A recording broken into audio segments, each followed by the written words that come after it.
The Pistons are the basketball champions of the world. Detroit, it's time. It's playoff time, Detroit. Let's go to work. Shout out Detroit. I got to buff up, you know what I'm saying? Detroit, I'm all the way in. Detroit Pistons, I'm all the way in. Let's do it. And welcome to another episode of the Buffs On Podcast. We are the best POD in the 313. It's been a rough week for Pistons fans. We were on this extreme high of highs, coming off of week one after beating Chicago and Charlotte. And then nothing good really happened this past week. So we're still going to talk Pistons basketball. We're going to talk the good and we're going to talk the bad.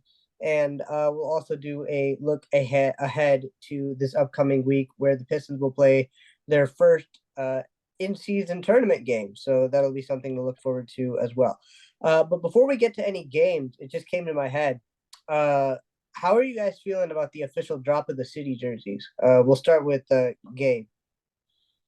I like them a lot, honestly. They're not the most exciting, but I think the color scheme fits our players. I think it looked good on that court. I mean, we just gotta the reception was pretty negative, I think, overall. But I like them. Yeah, why not? Yeah, I was when they first came out, I was like, oh, these jerseys would look great on Halloween because they're black and orange. But then as they slowly rolled out, I don't know, they've grown on me a lot. I like the bad boy ties and everything of that nature. So I like how the team, I just watched the Suns video for I don't know why it came up, so I watched it, and they have no ties to their past, which is unfortunate. When you think of the Pistons past, you think the bad boys. So it was nice. Valley, your thoughts on the jerseys? Yeah, I was a huge fan of them. I saw a good amount of positive reception. I got a Bleacher Report notification too that they were live ranking them, and I got the notification at the time they're doing the top 5, and we were in there. However, I feel like they're pretty simple in a way, and I'm a huge fan of that. Obviously paying homage to the bad boys, and then the photo shoot was awesome, man. Seeing Stu and Duran pose for those, it got me really excited. I'm a huge fan of them and a huge fan of the court to go with it. I think other teams are they're doing too much, like the Pelicans one, Connie, you said. I think it's cool, but there's just too much going on over there, and I think we should have a good balance of a cool design and then paying homage to the past, but at the same time it's simplistic. So I'm a huge fan, legit 10 out of 10 for me. I'm definitely getting a jersey. So if the Pistons are top 5, does that mean that theirs is good, or does that mean everybody else is It means bad? everybody else is doodle. That's what I was gonna say. They're all right jerseys. They're pretty cool. I love a black jersey. But you just got to compare it to the things that the other people are doing. Denver's sucks. A lot of people. It seems like it's too many jerseys, man. They're running out of source material. They're running out of things that haven't been done before. They're trying to push it in weird ways. A couple other good ones. I really like the Nets one. That about local artists. It's kind of like a splattering of paint almost, and I like Minnesota's, which is a little bit less designed and more looks like a picture, but still pretty cool. Did you guys see Chicago's? No. It's not good. It's so bad. It's literally Chicago written vertically going down, and then there's a huge the jersey's black. It's Chicago going down on one side, and then just a black blob, and then the number on the other side. It's the Heat culture jerseys are also awful. Yeah. Those were not good either. But I'm glad. Do you guys like this year's City Edition jerseys or last year's better? Pretty easy. Definitely this year. What was last year's jersey? The green Saint Cecilia ones. Probably this year's. Last year was the Red Lightning ones. The Red Lightning was the top jersey of all time, I think. Yeah, those were sweet. Yeah, those were sweet. I talk about it every time we talk about jerseys, but I love the Pistons red alternate from back in the day. So hopefully those come back eventually one day. Any other jersey talk before we start talking about some of these guys? No. Nah, all right. So This week we're gonna change it up a little bit. In the past, we've tried to go game by game, and that is absolutely not effective because we talk about like one play from that game and then we jump all over the place. So this week we're trying something different. We're gonna go player by player. Let's start with Connie this time. Connie, what player you want to start with for this week 2 review? There's really only one logical player to start with, and that's Cade Cunningham. Good choice. Thought he came out with a really nice week, and then this week, I wouldn't say I was like disappointed, but I was like a little bit let down, and that was mostly due to like crunch time offense. Um, I thought like down the stretch of games, it's really just like him dribbling the ball a lot and doing entirety of thing possession after possession after, and I thought that a strength of this team was that guys could go out and grab and go, different guys can go out and play make, and for like 90% of the game, this team tries to play that way, that 0.5 offense, that quick hitting, quick passing, different guys touch the ball, and then last 3 minutes, it's just where's Cade? Here's the ball. You're gonna dribble. You get a screen. You get a rescreen. You're gonna put up any sort of shot because that's the only option that we have. Like it's not really on him because who else? I mean, it kind of is on him. Who else is creating crunch time offense here? Like if Alec Burks is out, who would we rather?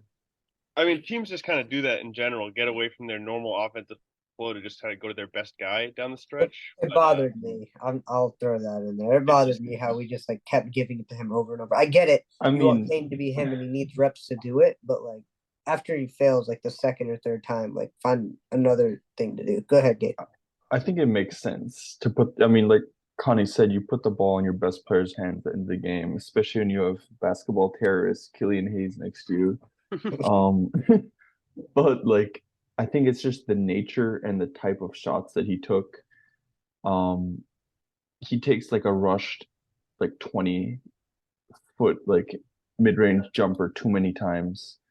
He'll throw up some bad threes. When he does get to the rim, that's a good shot. That's what you want. You want him to operate, to maybe kick out, but he can't kick out. That's the problem. That's why he ends up taking the shot. I thought the Portland game, that was the most glaring one. We had the lead, no fault of his own that we lost the lead, but then in that fourth quarter, he had a lot of turnovers, a lot of missed shots. One unlucky missed shot at the end, that left-hand layup. Oh Yeah, man, I thought we that- had it. I don't know I why did that too. I was missed. ready to like But go crazy. No. that's no hate on Cade. That just happens sometimes. Yeah. But the thing that is a hate on Cade, guess how many turnovers he had over those 3 games? 18. 19. I was gonna say 20. So you're right there. That's just too many. Obviously, we know the spacing and him being literally the only guy who can do anything offensively is a huge part of that, but it's also he just makes some bad passes, loose handle, that double team stuff, man. He's still so slow to get play out of that. But I mean, it's a lot of hate. He was our best player, I thought, by a mile still over these 3 losses. For sure. He's still the heart of our team. He decided to sneak a 30 piece in there again too. Yeah, So, no he's problem. still, A 20 and 10 game, yeah, I think it was what 22 and 11 yesterday. So The only real stinker against OKC. yeah, that was tough. Valley, you haven't had a chance to chime in here, so your thoughts on Cade the last few days? I'll touch on some things, but Portland specifically, 22 and 11, but I thought it was a very effective 22 and 11. I thought this was a really bad Cade Cunningham game, to be honest. And it all stems from the turnovers from him. He's at 5.5 per game right now. He's had 3, 5, 6, 7, 6, 6. Yeah, we talk about the lack of spacing with Killian and Nassar unable to make any kind of jumper. Doubles come, triples come, but there's a point where the 6 turnover games, 7 turnover games, they've got to be cut down, whether that's handing off before the double or the triple comes. There has to be an adjustment made, right? But instead he goes 6, 7, 6, 6. So I'm excited to see how the turnover numbers will be in the future.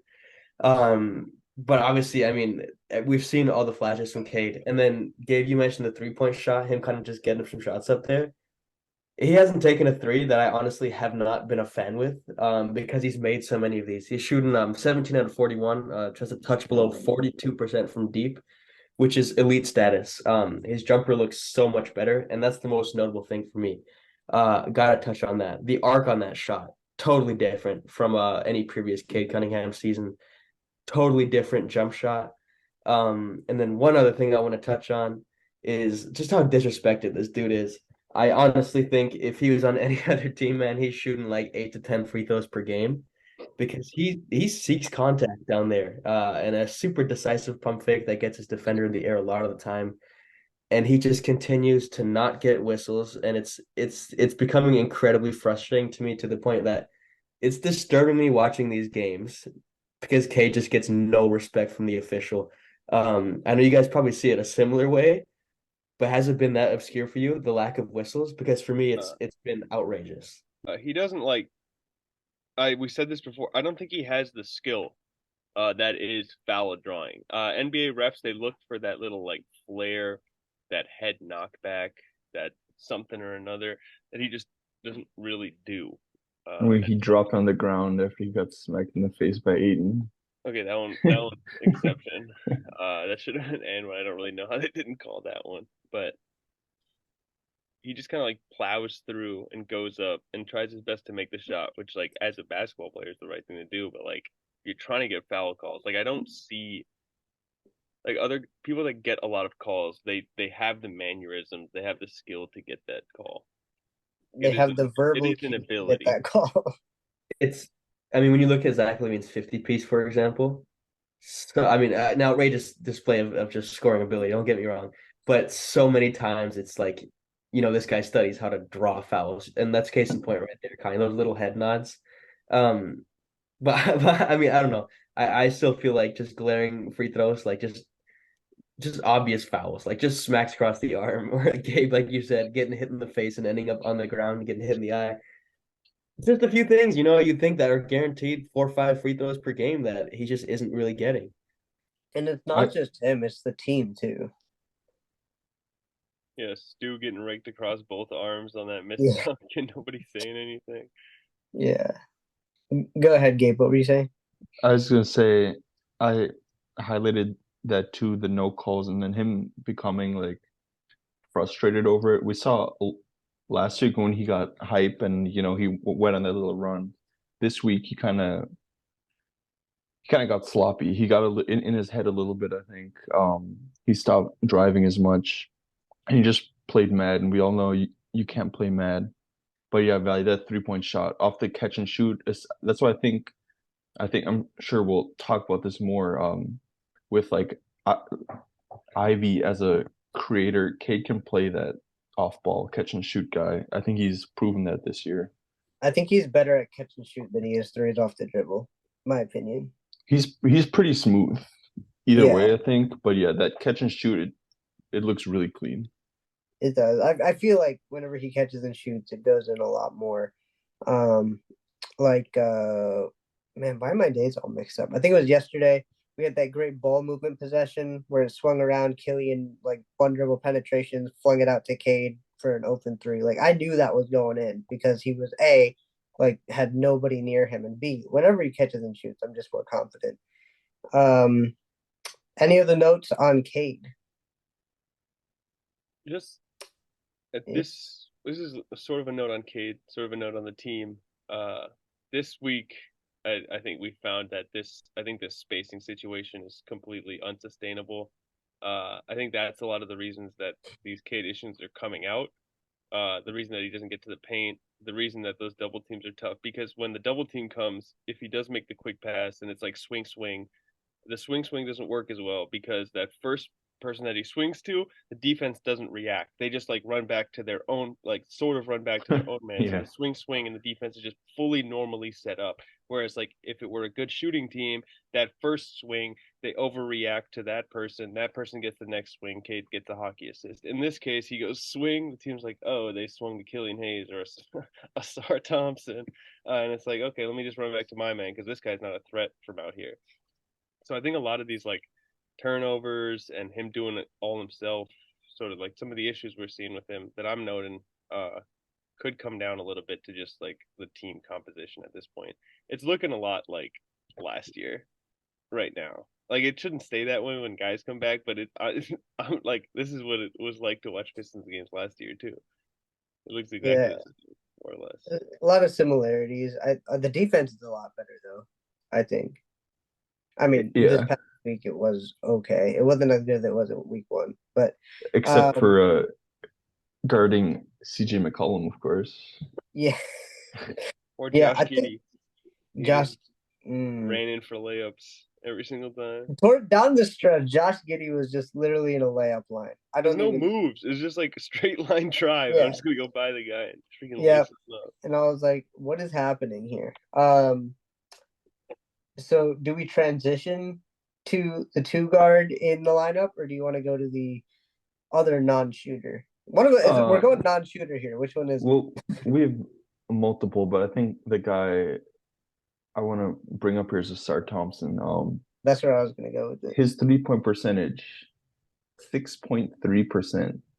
He's Whoa, shooting that's crazy. 0.2 makes for 2.7 attempts.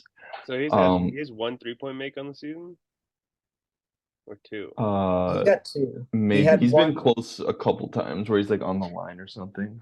Yeah, So I don't really know, but yeah, I mean, aside from teams kind of game planning for that now, and we're gonna lose a lot more games now, I think he's such a non-threat from three. He doesn't even like look at the hoop anymore.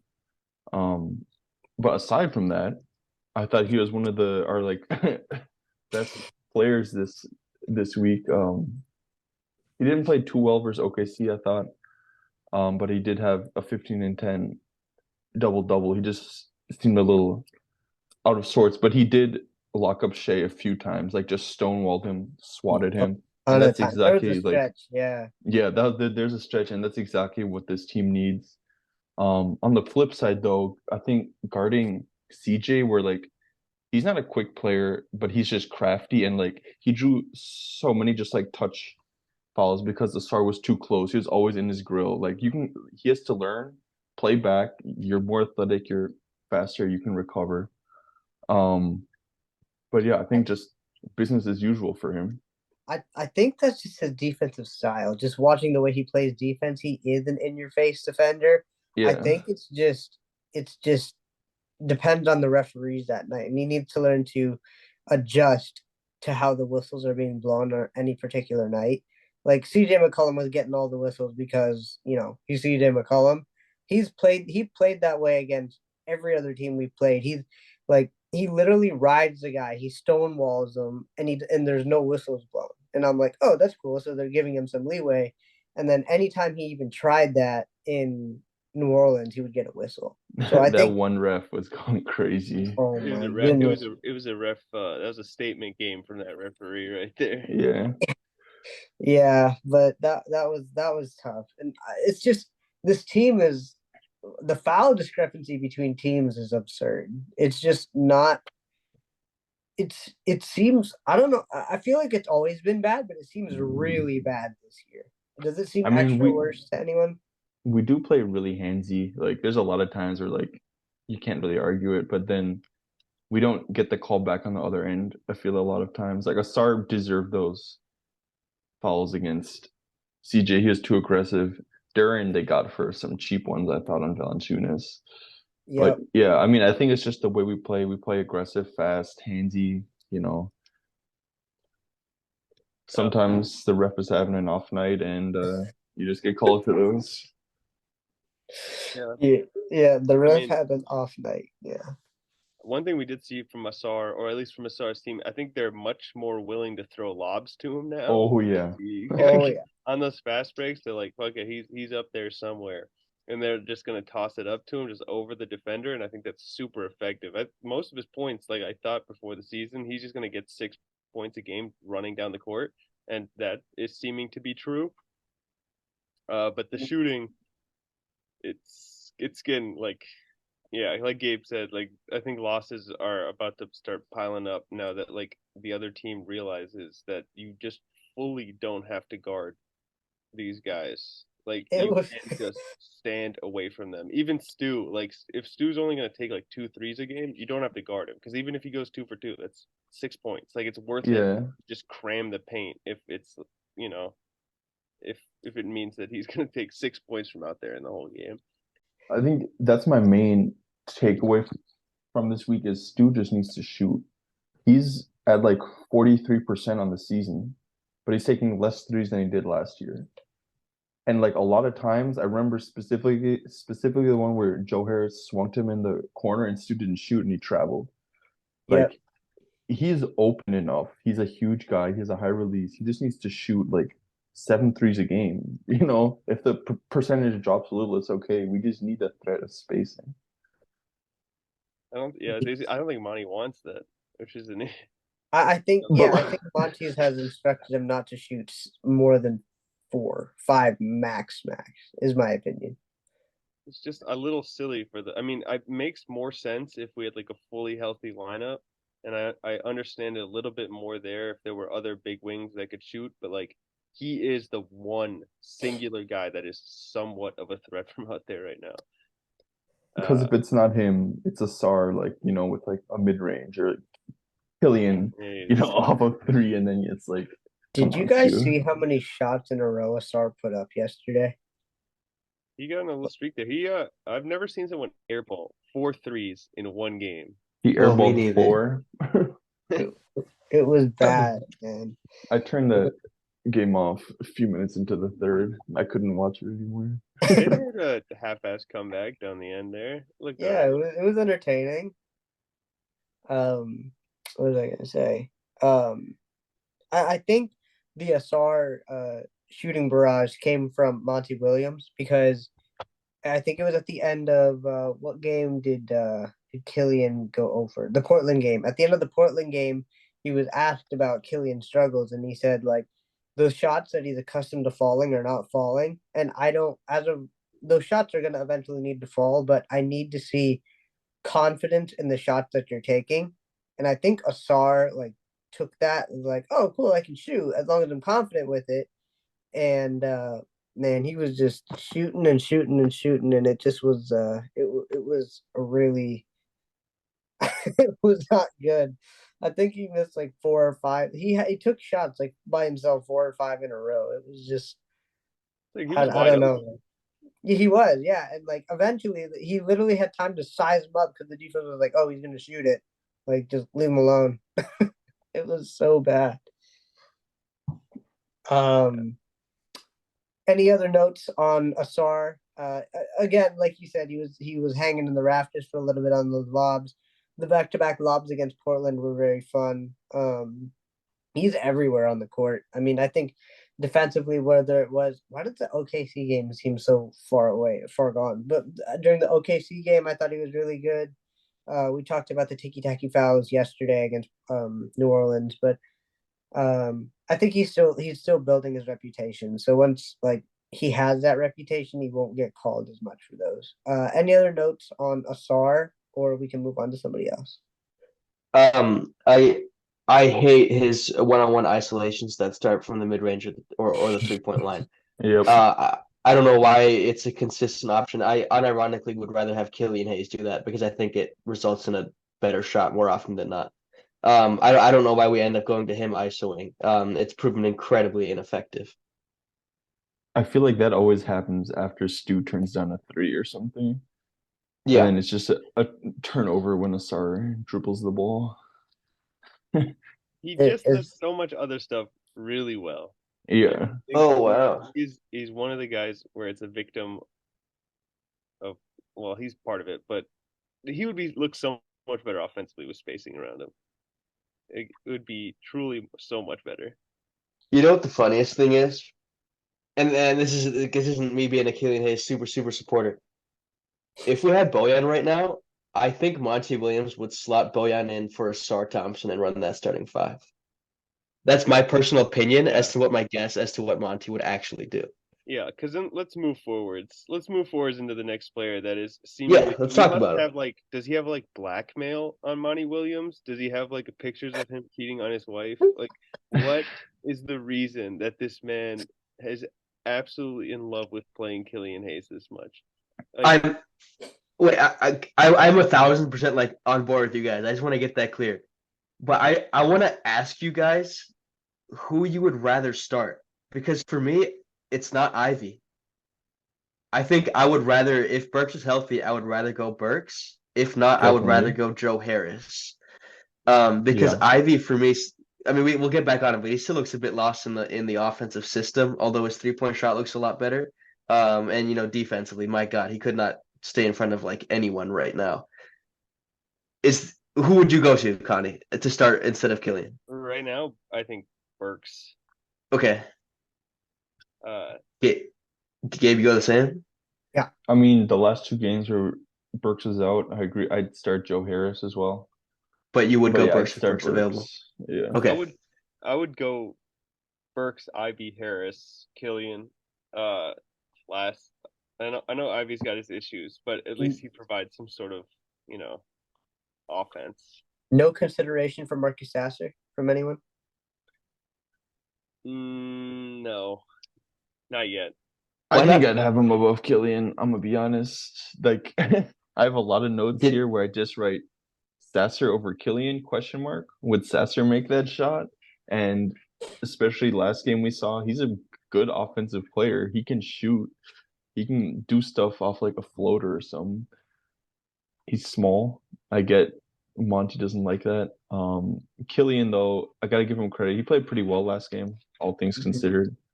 I think he has one of the best plus minuses on our team. That's actually a positive one for the season. His stats are worse in every way from last year, which is pretty surprising. I do still think he has a role. It's just I just can't watch any more of Asar Thompson, Killian Hayes on the court together. Yeah, it can't all be like. I think they have the same problem, right? Like that they just can't like create their own good shots, but you can really only have one of those two guys, Or hit open shots. or hit open. That's the other problem. But you can really have like, in playoff situations, you probably have 0 of those guys, but in this situation, like one of them max. And you got to choose. And I choose Asar because he does all the other things. He does way more, I think, also otherwise in scoring than Killian Hayes does. Yeah, it's super demoralizing to again like watch one of those swings and the ball ends up in Killian and it's like a tween and then the defense is just fully set up again for Killian to do some nonsense. He is the exact same guy that he was last year. He has absolutely zero respect. Like sure he had 10 points last night. Like congratulations. There's no inkling of respect from the other team towards anything that he does offensively. He doesn't get guarded. He doesn't make shots. He doesn't make plays. He's a 0 offensively at this point, I think. And like, sure, he could be freaking prime Gary Payton, the glove out there on defense. If he is this guy on offense, he can't be a starter. Like it's 2023, man. You can't just play guys that don't know how to play like offensive basketball, that don't know how to hoop. It just doesn't work. Like the game, like it just breaks. Like it just breaks your whole offense down. I don't know. I'm so done. I like Mike texts me like angrily after each game. He's like, so glad that Monty started Killian. I'm sorry. Yeah, so glad that Monty started Killian again, man. So fun to watch. And it's like it's just yeah. I'm just so done. I'm so out. Like I don't know anything that this guy could bring me back in again at this point. So what'd you make of the overall performance then? Like you said 10 points, 10 points. Yeah, whatever. 2 for 4 from deep. 5 rebounds and 9 assists. And I thought he did an exceptional job on CJ McCollum as we gained momentum into that game again. And like that's why I see the role for him, dude.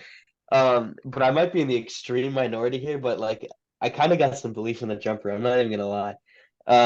I got some belief that they're just gonna start hitting the bottom of the net, guys. Not at an insane rate, but he's at a 28.6% clip, which is bad. But like there's a difference between 29 and 6, you know. But I think there's going to be a slight turnaround in his 3-point percentage. But seeing that 0-point performance against Portland hit me really hard, man. Like it's just like, has the growth been? You know, you put in all this work, And you talk about it all the time, and you show the flashes, and then you go 0 for 6. You know, he went 0 for 6 in the opener. I don't know. I think he's still our most like controversial guy, obviously, but it's there's just if Monty sees it, I think there's a reason for it. A plus on defense, but there's just gotta be a reason, you know. Like I just keep trying to find a reason to advocate for him. And if he's starting so much, like the guy's got to be MJ in practice or something, or he just has to make 3-pointers in practice or something.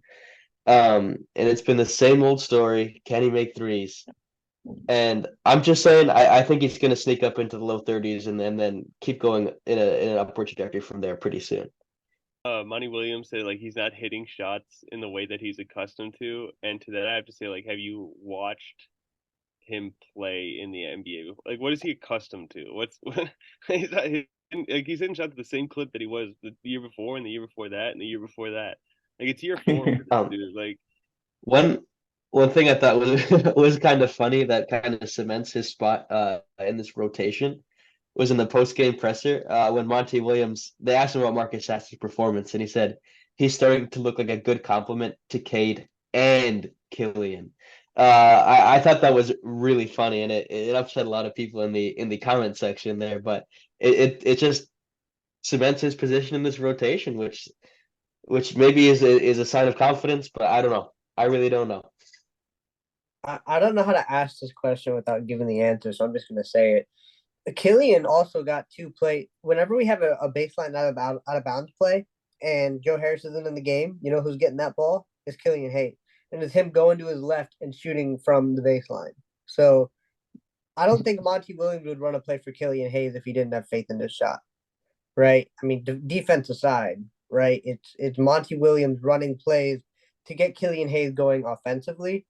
And I think it might just be Cade being a leader, but he actually gave the ball to Killian Hayes once or twice yesterday against New Orleans compared to the countless times I've seen him brush him off to this point in the season. So I think I'm still in on Killian Hayes. I think it's coming. I just think the dude literally is in a basketball slump to start the season. I mean, like, I know this is like his normal numbers and stuff, yeah, but I think like you don't go 0 for 6 and like look at the sky and say finally when you hit a triple if something's not going on, right? Like we've seen him miss so many shots before and him just make a shot and be like, "Oh yeah, I did it."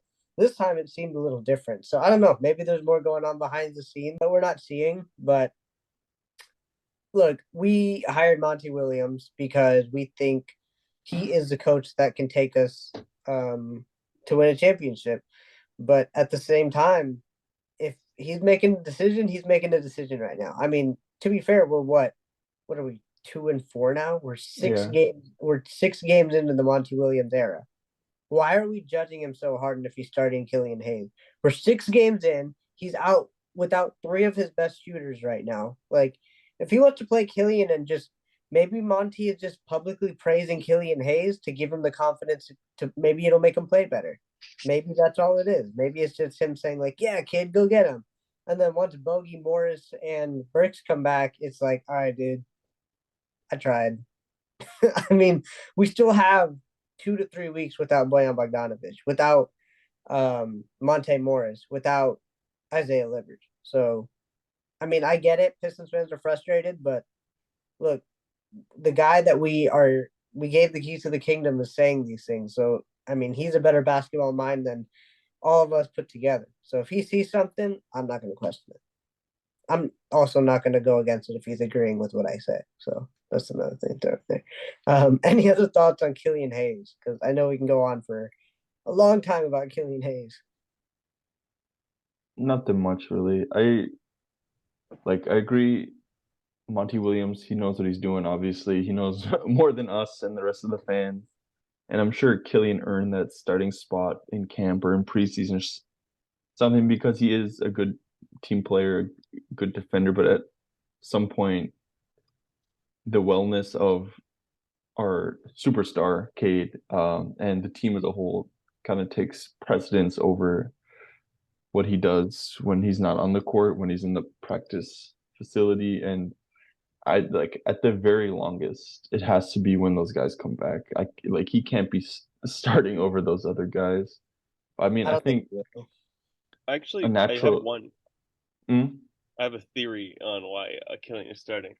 So, like, to get better at things, to learn, to improve at things, you have to like be put in like a stressor, right? To get stronger, you got to stress the muscles. To get smarter, you got to stress the mind. To get better at something, you have to be put in that environment where it is like a stressor on you, where it causes a demand, where like and like if the environment is hard, uh, you will learn. And so I think Monty is trying to put Cade in like the worst possible environment for his skill set, right? We're surrounded with no shooters. You're a purely pick and roll guy who can like crush his man one on one every time. We're gonna make it so that they can double and triple team you, so that when shooters eventually do come back, Bogey, uh, Monty Morris, Isaiah Livers, when they do come back and there is space out there, Cade's gonna be like, "What? This is so easy, man." And it's I think he's just making it harder so that when there's an actual team around him, it makes it easier. Quite the theory you got there, Connie. Yeah, Not Uh, bad. It's a good cope. it's a good cope. it's great. Any other thoughts on Killian Hayes before we move on to anyone else? No? All right. Valley, you haven't really sparked a guy yet. Who you want to talk about next? We touched on him a little bit, but I want to talk beef stew. Yes, Um, sir. because Gabe, you say he's not shooting enough, and I could not agree with you more, man. His shot looks fantastic to me, man. One shot I want to specifically talk about is I forgot who it was against. He had two that game. He pump faked, his guy jumps in the air, and he sidestepped and knocked it down. And that showed tremendous growth to me. But the growth has been shown in so many factors to me, um, outside of just shooting. I think his pump fake has become really good, because he kind of has a slow set shot, and we've seen multiple pump fakes, where he loses his man, but perhaps he just has to shoot some of those, man. And then another offensive part of his game that I think has grown a lot is the playmaking aspect. We see him and Duran, the dog pound, hitting each other in that post up quite a bit.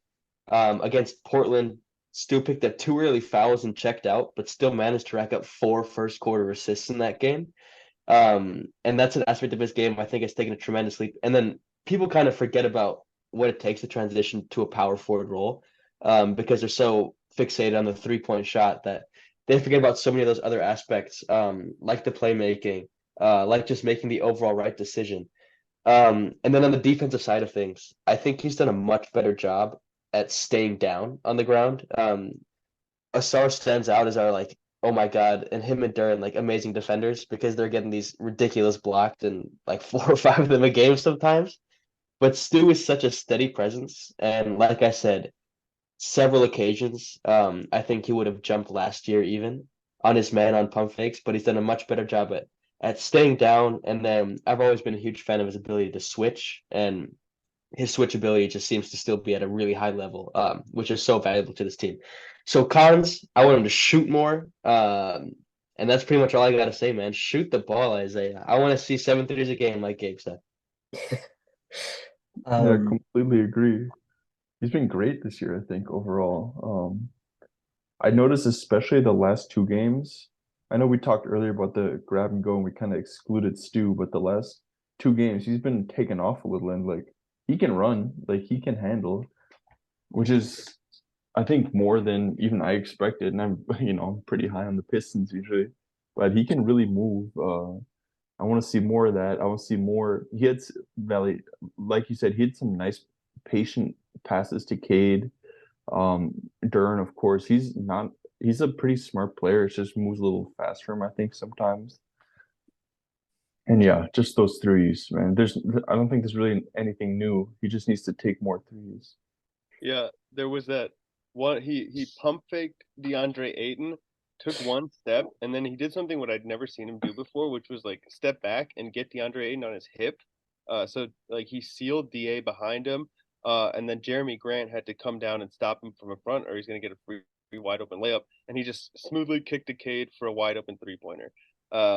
So there is some more like handling stuff going on with him. Like again, I also fully agree with you guys. He just needs to be like some of those 3 pointers where it swings to him in the quarter and he does a pump fake and keeps dribbling, or like pump fake and keeps swinging to the next guy. Like some of those they just have to go up for of his own game, and I keep saying it for just like so that teams have to respect him, and or like so this one guy out there that's not Cade that teams have to respect on offense. Uh, yeah, I no real faults in the Stu game, man. He's a solid role player on this team. I think he's probably been top 1 to 2 guys so this season, easily. consistency wise. Because Yeah. Another underrated aspect of his game this season has been the rebounding. It's almost like he's moved down a position, but he still remembers like he's got the body of a 5. His offensive rebounding has been really good. A lot of tips on that rim. He just works every time there's a shot up. He's working, Asar's working, and Duran is working on the glass. And it's shown early. We've had numerous games with serious rebounding advantage. He's at 8.5 rebounds per game at the 4 slot, which kind of surprised me considering how many boards Duran has been pulling down and Asar's been pulling down. I don't know where the rest of the rebounds are coming from, but I just wanted to point out on both ends, he's been doing an excellent job of rebounding the basketball. And I also want to point out that pass that he had in transition to Marvin Bagley for the dunk. Bagley kicked it out to Killian to Stu, and then Stu flipped it to Bagley for the jam. Like, that's something that like, if he's comfortable doing things like that, I think it's going to open up a whole new world for him. And I think what's scary is there's more, and we're all happy with what we've seen from Stu so far this season. I think that's safe to say, right? Yeah. Like, yeah, right. Like, and there's going to be more to come. So I'm excited for Stu. And to touch on the defense, I think he's been like his perimeter defense, I think has improved tremendously. Like you said, Bally, he's staying down and he's using his length. Like he's just sticking his arm up there and just getting it as close to the point of release as he can. And it just disrupts so many shots. I'm happy to see like that type of switchability from Stu. I feel like he got beat a lot from quicker guys driving last year. I feel like he's doing a better job of just, riding them and forcing him to like circle it back out. So it's nice. I love watching Stu just all around, no matter what he does. It's the energy, the attitude, and like, yeah, again, shoot more threes. Any other thoughts on Stu before we move into somebody else? You actually have a couple things. Yeah, me too.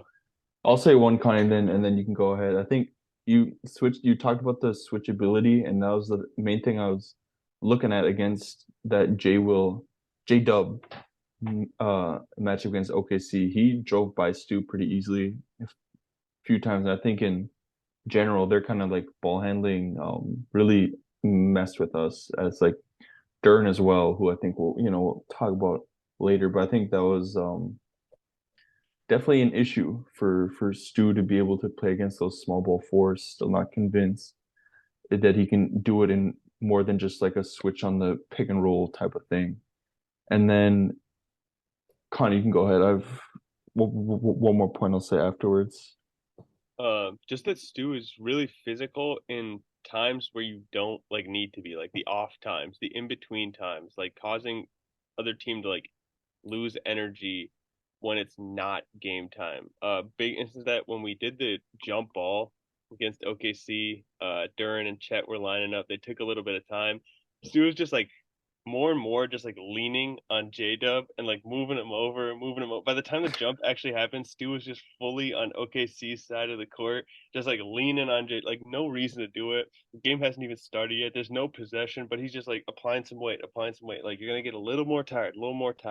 And I think that's just some off the stat sheet stuff where like his physicality comes in, where you don't see it as much. He just like really leans on guys. Like he uses his body to make folks uncomfortable. Yeah, I noticed that too. He just like grabs people a lot too, just on like every dead ball or anything. And then my other point, which is I guess is also like a lineup thing. We played one big against the Blazers a few times, and I thought it looked really good. We had Stu at the 5, and then we also had Bagley at the 5, and just a spacing lineup. And we ran really fast in those possessions. We actually shot a lot of threes, so I really want to see more of that, especially if Duran continues to get in foul trouble, or Stu, and just play with more spacing around Cade. I think it really will help our team in the long run. You just mentioned him too. I think we should move into JD too. We only got 2 games of him this week, but I feel like he needs to just pay more. I feel like I don't even know. I feel like sometimes like against OKC, I didn't think he was that good defensively. I feel like he He lost got cooked Chet. off the dribble. Yeah, and I feel like he lost Chet in transition a lot. I think Connie or Gabe, one of you guys said it in the chat. Like, I think the game plan is to not have Duran on Chet.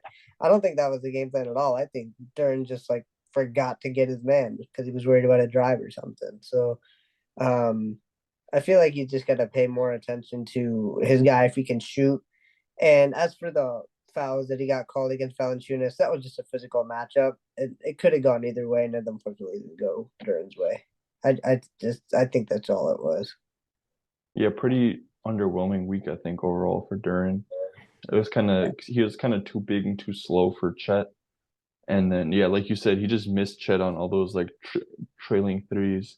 And then you could see how like he looks big, but when you put Valanciunas next to him, it's like it's not a matchup. He looks like he's Uh, actually 19 again. yeah. So like, I mean, that time will come. There's not too many of those big bruisers, but it just shows like against teams like where like Brook Lopez or Embiid or Jokic or even like spacers like Kristaps, there's going to be some growing pains with Duran. When he's not more athletic than you, then he's going to struggle at times to be in the right position and, like you said, watch and like actually care and know where he's supposed to be. Yeah, you said that a lot better than I could. Thank you. Connie, Valley, your guys' thoughts on JD?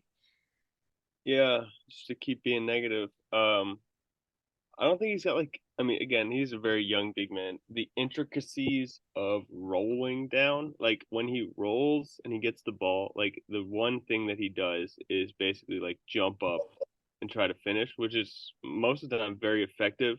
I think against guys like Chet, which are rare guys, uh, just trying to jump up and match him vertically is not something that you can really do because Chet's going to get up there as well, and he's just going to block that shot. I think learning the move, like the little moves, like maybe it's like a one dribble, a power dribble, and like you just hit the guy in the chest first and then go up, rather than just have that one move on a roll, which is just to roll. Other than that, yeah, he just another guy that like his most potent way of getting offense is going to be getting passes and most of the time on pick and rolls. And another guy that when the other team realizes that they don't have to guard shooters, that pick and roll becomes a whole lot harder to execute. And it makes it a whole lot harder for him. I thought that first week, the other team they were sticking with shooters a little bit more with us, but now it's just like the pick and roll happens, all the help side is there. It just doesn't work as smoothly. Now the teams know that you really just don't have to guard guys on this team. I mean, honestly, I think you guys touched on just about everything there's to touch on with JD. Connie, I like that you touched on that rolling aspect. It does seem a little bit awkward sometimes, but his extreme athleticism has kind of overlooked that. I thought he was really unlucky with the whistle against New Orleans, especially with that technical down towards the end, which limited him to only 25 minutes. I think it's just something we can contribute to a lot of things. The fact that we played 5 games in 7 nights, and we're the only team in the association to do that. It definitely takes a toll on our guys, especially traveling a lot and with our central location. Detroit consistently has the most back-to-backs. It's just a lot of traveling from A to B, and then you mix in an ankle injury, always moving. I just want to give him the benefit of the doubt a little bit. And then I'm excited to see how we go again on Sunday against Phoenix after having a little bit of proper rest. Agreed. Any other thoughts on JD before we move into Bagley, Sasser, or Ivy? I think we should move into Jaden Ivey. It's kind of a shame that it's taken us this long to get to him. He's had a really good few games. A lot of talk of saying to start him. We kind of touched on it earlier about starting him over Killian Hayes. I don't think Ivy should start. I think that he's being exploited defensively no matter who we play. I couldn't really tell if it was him because we were sitting far up at the Portland game, but I think they switched on to him and drove him to the basket a few times in the fourth quarter. He didn't even touch the floor in the fourth quarter yesterday. And then I think I forget who I was talking about it with, but LaMelo just walked to the basket with Ivey on him. So I don't think Ivey can start. And yes, his numbers are better than Killian Hayes. But I think the other thing to remember is Ivey is still facing second unit guys. Not that it's an excuse for Killian Hayes, but it may explain some of his number bumps. But he is shooting it a lot better. Connie, Gabe, and I were all extremely high, and we thought the shot looked a lot better from the Rico Hines runs. Valley said he needed a little more time before he could jump on that train. Are you on that train now, Valley? Does the shot look better to you? Yeah, absolutely. It looks better. It looks quicker, but actually, like seeing some of the slow-mo replays of his shot, he's kind of alligator arming his follow through. I don't know if any of you guys have picked up on that. But I'll just continue to ignore it as the percentages are up. 41% from three. That's great. It's very good. I think It's Ivy really good. of our young guys is the most legit. I think he's a high level shooting prospect. Like you said, 41% from three. He really hits them. He hits like hard shots. It almost looks like he can hit the hard shots better than the easy shots. Like those corner ones are the ones he bricks, but he hits a lot of tough 3-pointers, deep 3-pointers, off the dribble 3-pointers. I think of our young guys, he's the most shooting. He's the most. I have the most hope towards his jump shot and his deep ability. I like I honestly would be fine with him starting. I feel like our defense recently has been bad regardless. I want somebody out there that is competent offensively, that can do things with Cade off the ball, can do things with Cade on the ball, can run floor more, has to be respected offensively from the 3-point line and from elsewhere. I don't know. He does. I don't know why. Why is he such a traffic cone on defense? There's no reason for it, right? He's strong. He's fast. He's got like good foot speed, lateral. He's Like, long. huh? He's long too. His Yeah. So wingspan is huge. what is it about? I mean, he has like defensive flashes too. There's oftentimes where like the Pistons will get like a turnover and like their other guard will start like down the other court, and Ivy will just come like sprinting, just dashing behind him and just pick his pocket from behind because he can just catch up to the guy so easily. He blocked a Jordan Hawkins jump shot into a That was dunk, beautiful. and like I said, he was then benched, and Killian Hayes played the rest of the fourth quarter after that play because it's like that's logical. I don't know. I'm very in on Ivy. I think the opportunities are down. I think as much as Monty is trying to like build up Killian Hayes, it feels like the opposite is happening for Ivy. He's kind of getting. I'm not going to say screwed by the system a little bit, but I don't know. Why doesn't he have the leash? Do you think it's tough love, or do you think he's in the doghouse? Uh, I think it's just the circumstances. I don't think it's really either. Because How do there's you the mean? one when he was asked about his minutes or like not playing the other night, Monty said just that it's internal Ooh, as an answer to the reporter's Oh, question. I did not see that. that's all he said. He said it's internal. Well, that's all I saw in the clip posted on Reddit, so I was not there for the entire interview. I really want to go find that. I don't will like- have to look into that. I don't like that answer. I don't either. Everything we've heard from Ivy to this point is that he's a workhorse, right? Yeah. Yeah. I mean, either way, if he does continue to come off the bench, I want to see his minutes climb. He's like at 21 now, just under. I want to see him play more than that. Come on. Yeah. Even if Killian starts, like just lower the minutes. He doesn't have to play when there's actual offense that needs to be played. Let Ivy run.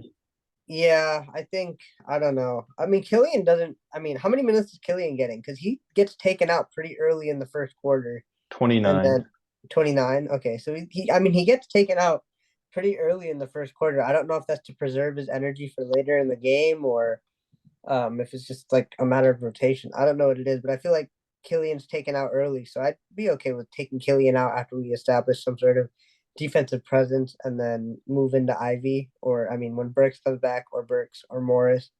That answer is bothering me though. It's internal. I want to know what that means. Yeah, that does not sound good. It does not. Valley, your thoughts on JI? Yeah, I mean, I think he's deserving of more minutes. 20 is too little.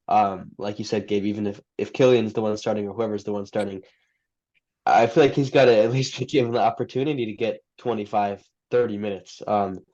I get that we were on a good comeback against New Orleans, but not seeing the court in the fourth was a bit of a surprise to me. I thought that would have been a really good opportunity for him to rack up some minutes because he played really well throughout the first 3 quarters of that ball game. But I'm gonna side on tough love for now for Jaden Ivey. I do think Monty Williams has a plan. And I think just 6 games in, I think it's easy to overreact to some things. But I think he's just bringing Ivy slowly along because he still does look lost on both sides of the ball.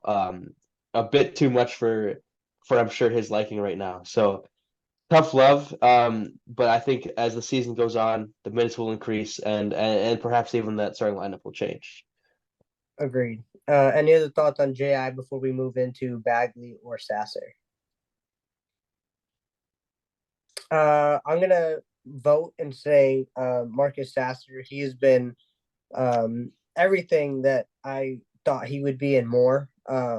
Offensively, he hasn't surprised me at all. I knew he would be this type of shooter creator. I thought he was going to be exploited more defensively because of his size, but he's held his own, which has been really encouraging so far. Pistons Talk tweeted this out today. They have Marcus Sasser so far this season, 7.2 points, 2.2 rebounds per game, 2.3 assists per game, 59.3 field goal percentage, and I think this is good, 56.3 from behind the 3-point line. I don't know, that seems high. But he's been really solid. Yesterday, a shot that stood out. I mean, like, he's been clutch ever since preseason. He's been fueling comebacks since we've played him. But even yesterday, there was a play where we ran Cade from, I think it was the left corner trying to come up, and they did a good job of like preventing Cade from getting the ball. So what does Sasser do? He fakes a drive and steps back on Matt Ryan, I think it was, to nail a triple. Like, he's just a bucket. Like, yeah, he's small, but he's developing this. I didn't see it much in college. He probably did it. I just didn't notice it. But he has this like push shot that he just flips up from like the key, and it goes in more often than not over big guys. Got it over 8 a couple of times. I'm really high on Marcus Sasser. You guys, how do you guys feel about Sasser so far? Surprised me on the defensive side of things. Yeah, obviously that really good 3-point percentage number you brought up, Ahmed, is it's pretty shocking, right? Like that's really good. But he's been able to hang, especially on the perimeter, a lot better with NBA guys than I thought he would. Just with his frame. Ahmed, you and I texted about this privately a little bit. It's been really impressive. And was it Malcolm Brogdon? He just picked his pocket and went on the other end for a bucket, which was, for me, that was like an eye-opening play because Brogdon, a veteran of the game, really strong body, big frame, and Sasser just picked his pocket. And that kind of seemed like a turning point for Marcus Sasser. He had a great game against New Orleans.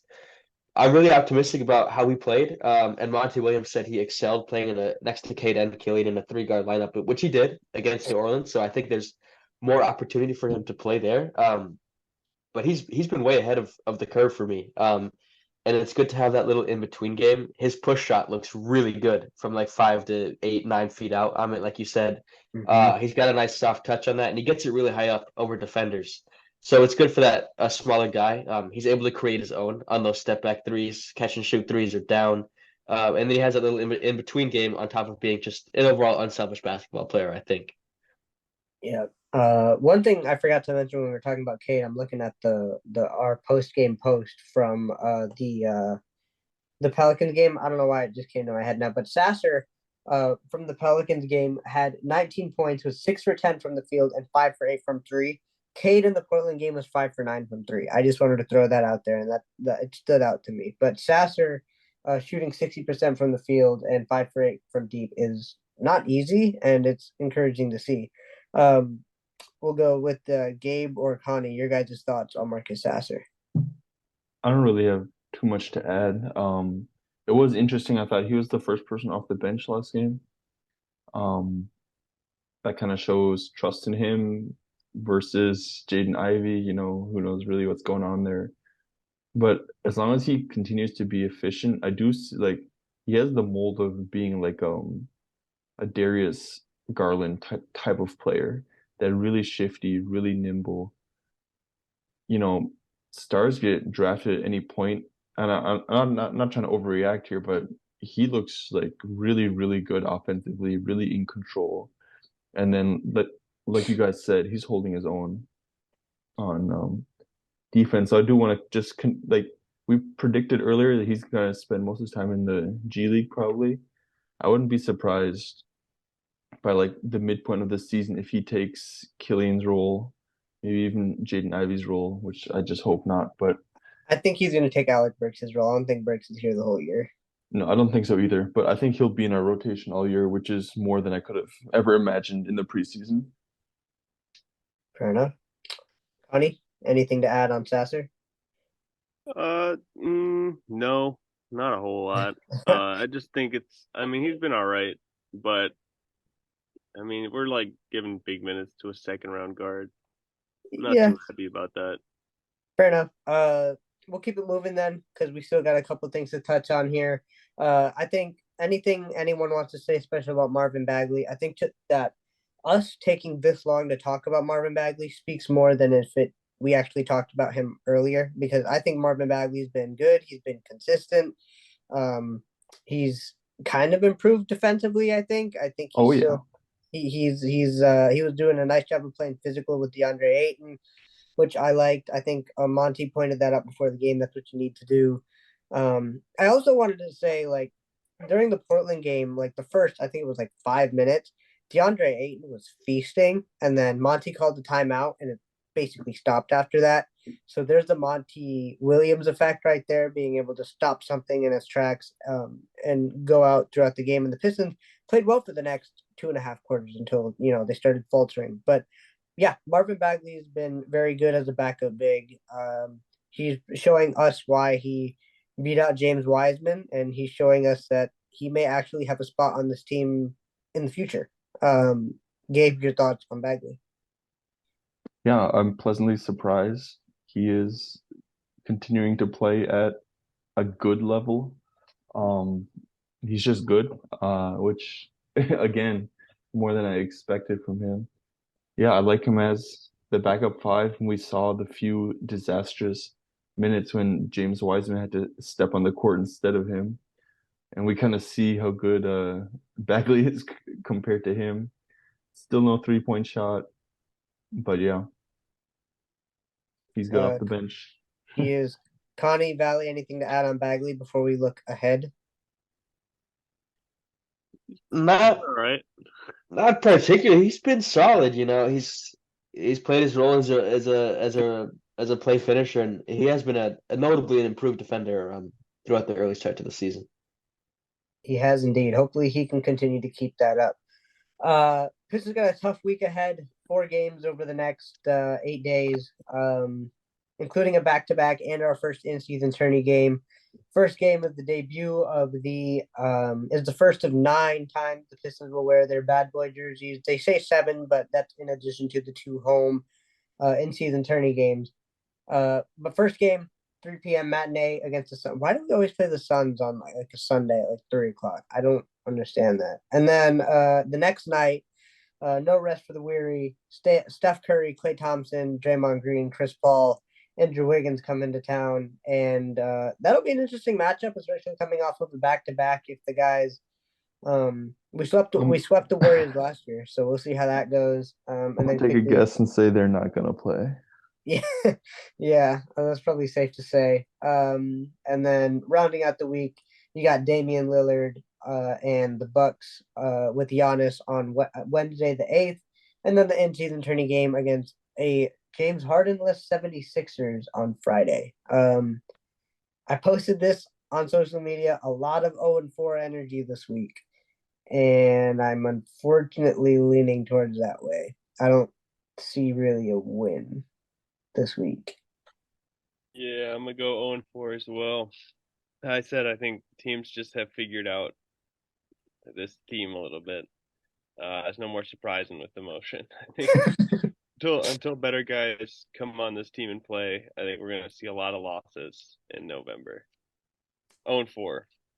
Oof, yeah, that's tough. Gabe, how you feeling? First of all, what's Alec Burks' injury? Forearm soreness. Yeah, so if he's out, we're not gonna win. But last week I thought we'd win, and we ended up losing. This week I think we're gonna lose. So I'm gonna say we go 2-2 over these next 4, just because Curry's not gonna play, and I guess Dame won't play against us either. No, yeah, we were all like 2-1 this week, 2-1, and it was disastrous. Valley, how you feeling about this week? Pretty good, man, honestly. Like rather optimistic. Gabe was like a pessimistic 2-2. I'm gonna say a very optimistic 2-2, you know? Like we'll be happy as hell in the next pod. What Kool-Aid are you drinking? We're celebrating on the podcast if the Pistons go 2-2.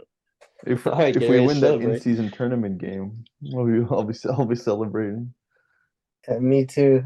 We came in with so much energy last week. This week we're so like flatline, and we're so negative.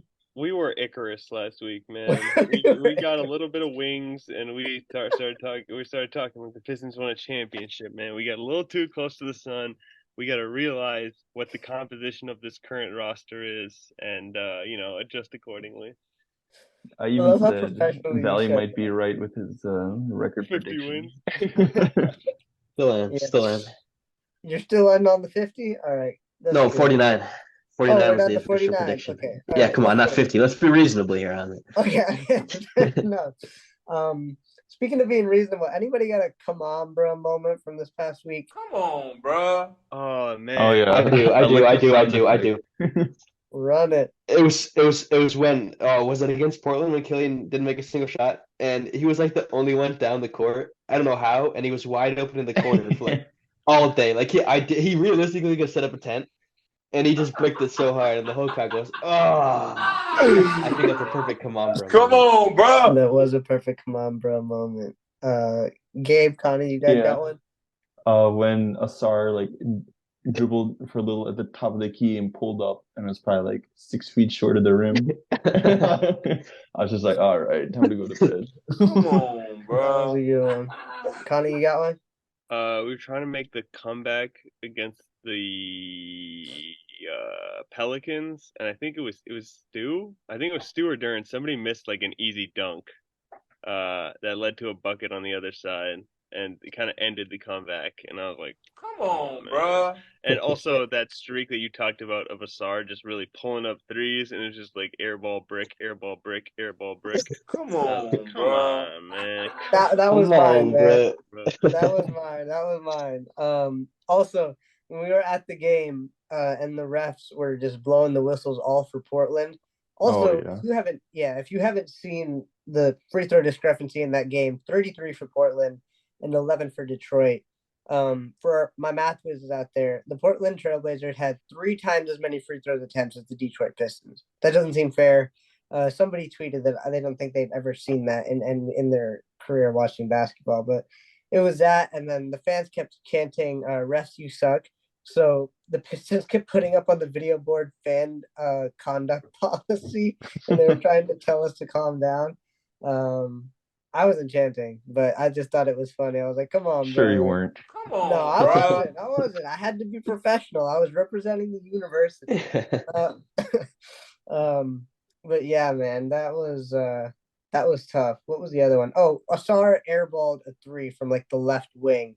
And I Which had a one? perfect view, exactly during the Portland game, but I had a perfect view of it from where we were sitting because we were like in section 210, so we were way up, and all you could see is it just goes straight down and touch nothing.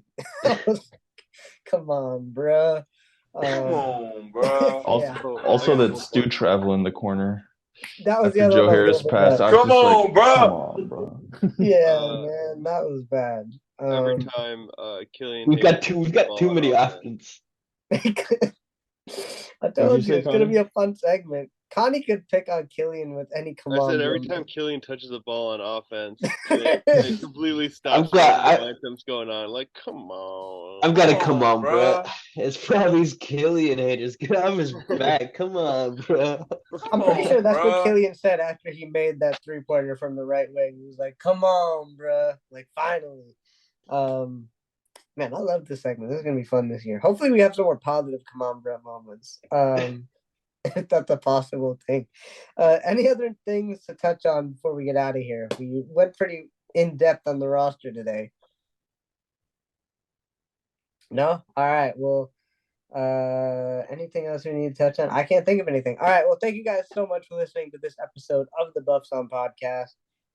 Remember to follow us on social media at Buffs On Pod, pretty much everywhere, or Buffs on _on_ podcast on Instagram. Follow us, subscribe to us on YouTube as well. But throw the Buffs on Detroit. I was super giddy last week, but we still got the components of a good team. So throw the Buffs on Detroit. The future is kind of bright.